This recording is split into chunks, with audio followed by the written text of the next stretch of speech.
நம்ம சேனலை சப்ஸ்கிரைப் பண்ணாதவங்க சப்ஸ்கிரைப் பண்ணுங்கள், பக்கத்தில் இருக்க பெல் ஐக்கானையும் ப்ரெஸ் பண்ணுங்கள் ஃப்ரெண்ட்ஸ். ஹாய் ஃப்ரெண்ட்ஸ், இது நம்ம மணப்பெண் சமையல். இன்றைக்கி பரோட்டாவை எந்த ஒரு கஷ்டமும் இல்லாமல் எப்படி ஈஸியாக பண்ணுறதுன்னு பார்க்கலாம். அதுக்கு நீங்கள் என்ன பண்ண போகிறீங்கன்னா 3/4 கப் அளவுக்கு மைதா மாவு எடுத்து நம்ம பவுலில் போட்டுக்கலாம் ஃப்ரெண்ட்ஸ். ஒரு 4 பொருள் தான் யூஸ் பண்ண போகிறோம், அதுவும் சின்ன சின்ன பொருள் தான். பாருங்கள், மைதா மாவு போட்டாச்சு. அடுத்து இதுக்கு தேவையான அளவு உப்பு போட்டுக்கலாம். உப்பை நல்லா மாவோடு மிக்ஸ் கொடுத்துடலாம்.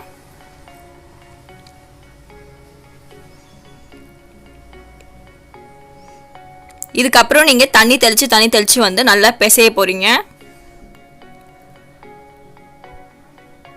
நார்மலாக நீங்கள் எப்படி சப்பாத்திக்கு மாவு பிசைறீங்களோ அதே மாதிரி தான் பிசைய போகிறீங்க. ஆனால் கொஞ்சம் தண்ணியாக பிசைய போகிறீங்க, அவ்வளோதான் இதில் டிஃப்ரென்ஸ்.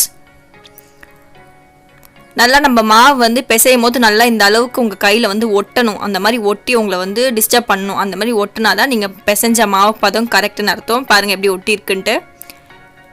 இந்த டயத்தில் எண்ணெய் போட ஆரம்பிச்சிடலாம்.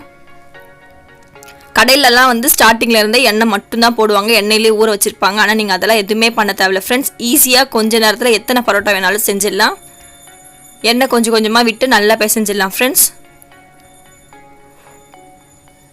நீங்கள் அதாவது கல் மேலே போட்டு நல்லா வீச் பண்ணுவாங்க பரோட்டா மாவு. அதெல்லாம் நீங்கள் எதுவுமே பண்ண தேவையில்ல, ரொம்ப சிம்பிளாக நம்ம செய்ய போகிறோம்.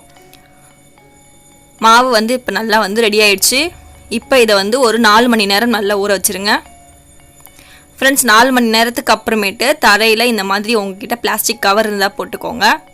இல்லைனா உங்ககிட்ட சப்பாத்தி கல்லே இருந்தாலும் அதுலேயும் நீங்கள் வச்சு பண்ணலாம். ஆனால் சைஸ் குறைச்சிக்கோங்க. ஏன்னா மைதா மாவு நீங்கள் ரொம்ப மெலிசாக திரட்ட போகிறீங்க. இப்போ உருண்டையில் நான் எண்ணெய் வச்சுட்டேன், நான் திரட்ட ஆரம்பிக்கிறேன். உங்களால் எந்த அளவுக்கு பெருசாக எவ்வளோ மெலிசாக திரட்ட முடியுமோ அந்த அளவுக்கு நீங்கள் மெலிசாக திரட்டணும். மைதா மாவு எலாஸ்டிக் மாதிரி நல்லா இழுத்துட்டே போகும். அந்த அளவுக்கு எவ்வளோ மெலிசாக திரட்ட முடியுமோ, அதாவது கீழே லெவலில் இருக்கணும், ஆனால் கிழியக்கூடாது. அந்த அளவுக்கு நீங்கள் நல்லா திரட்டிகிட்டே இருக்கணும். பாருங்கள், நான் எவ்வளோ பெருசாக எடுத்து போயிட்டே இருக்கேன். அப்படியே எக்ஸ்டெண்ட் ஆகிட்டே இருக்குது பாருங்கள் மைதா மாவு. இதுக்கு தான் நான் கீழே கவர் போட சொன்னேன். உங்கள் சப்பாத்தி கல்னால் இவ்வளோ லென்த்து கொண்டு போக முடியாது இல்லையா, அதனால தான். நல்லா கீழே இருக்க பிளாஸ்டிக் கவர் தெரியுது பாருங்கள், அந்த அளவுக்கு மெலிசா நான் திரட்டியிருக்கேன். இப்போ இதை விசிறி மடிப்பாங்க இல்லையா, பசங்க பேப்பரில் ஒரு விசிறி மடிப்பாங்களா, அந்த மாதிரி மடிச்சிட்டு வாங்க. அப்போ தான் உங்களுக்கு நல்ல லேயர் கிடைக்கும். ஃப்ரண்ட் அண்ட் பேக்காக நீங்கள் நல்லா விசிறி மாதிரி மடிக்கணும் லேயருக்காக.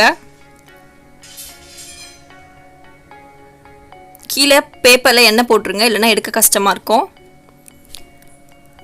இப்போ நான் முன்னாடி பின்னாடின்ட்டு மடிச்சிட்டேன் பாருங்கள். இப்படி தான் மடிக்கணும் ஃப்ரெண்ட்ஸ். மடித்த பிறகு என்ன பண்ணுறீங்கன்னா, உங்களால் எந்த அளவுக்கு லென்த் பண்ண முடியுமோ அந்த அளவுக்கு லென்த் பண்ணிக்கோங்க.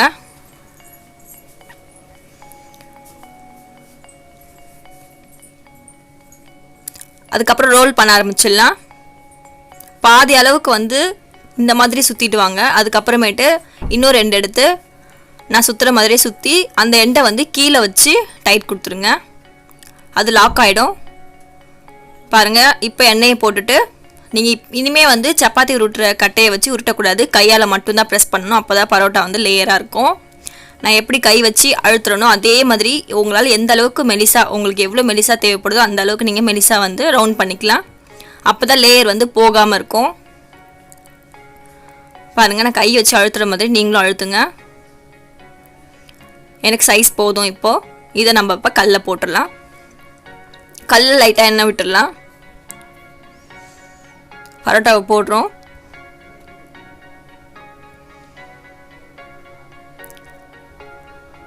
ஃப்ரெண்ட்ஸ் திருப்பி விட்டுடலாம் ஃப்ரெண்ட்ஸ். இப்போது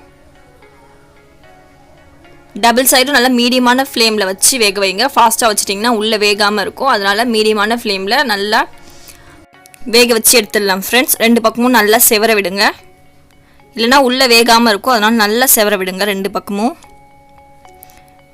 ஃப்ரெண்ட்ஸ். இப்போ 2 பக்கமும் நல்லா வெந்துருச்சு. நம்ம இப்போ பிளேட்டில் மாற்றிடலாம் ஃப்ரெண்ட்ஸ். நம்மளோட பரோட்டா ரெடி ஆகிடுச்சு ஃப்ரெண்ட்ஸ். 3/4 கப் மைதா மாவுக்கு எனக்கு 3 பரோட்டா நல்ல மீடியமான சைஸில் கிடச்சிச்சு. பாருங்கள் எவ்வளோ சூப்பராக இருக்குது பாருங்கள், நல்ல லேயராக இருக்குது. இது நல்லா ஆற விட்ட பிறகு நம்ம என்ன பண்ண போகிறோம்னா, நல்லா உங்களுக்கு எந்த பிளேட் கம்ஃபர்டபுளாக இருக்கோ அந்த பிளேட்டில் வச்சு நான் பண்ணுற மாதிரி நல்லா ப்ரெஸ் பண்ணுங்கள். நல்லா ஸ்பீடாக பண்ணுங்கள், அப்போ தான் லேயர் வந்து எழும்பும்.